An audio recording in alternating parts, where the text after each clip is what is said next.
Hey folks, if you feel like your spine is compressed, then you might need to do something to decompress your spine and get some help with that.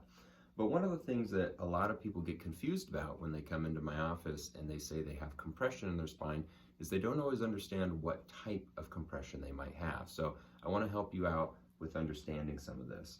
When you look at a spine, there's really two structures that commonly get compressed. There's either the discs that you hear about in the front, and I might call this like an anterior compression or a front spinal compression, but these are where your discs are getting bulged or herniated, or the discs are somehow getting that pressure on them. And this is kind of the household terminology that we usually hear about. Most people understand about discs getting compressed in the front.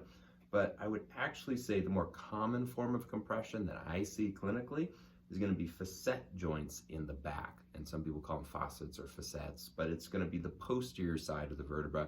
And this is actually the joint of the bones that are getting put together.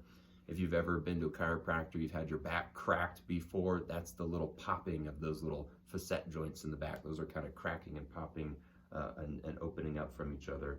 So the back side is going to get compressed when you push and create pressure on the posterior side of the vertebra.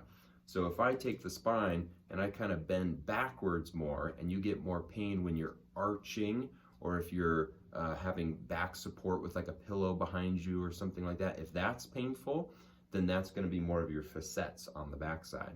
Versus if you have pain on the discs, it's going to be painful when you lean forward. So if you're leaning forward on your shopping cart, if you're slouched in like a hammock, or sometimes in a bed that sinks down, or you bend over to touch your toes and that's really painful, that's usually going to be more the disc compression in the front. Now, how do you decompress these?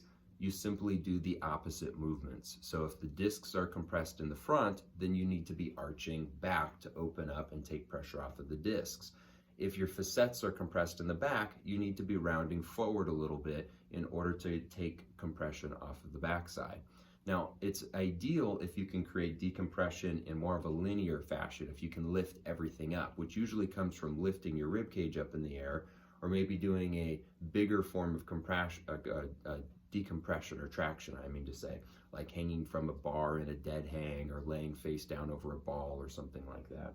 And then ideally, once you get the compression off of either the backside or the front side, you want to start strengthening your core, and you want to be able to stabilize yourself in that decompressed position, right? So strengthening the abs in the front, the lower back muscles, the obliques on the side, the glutes, a little bit of the hip flexors even. You want to keep yourself stable in that decompressed position.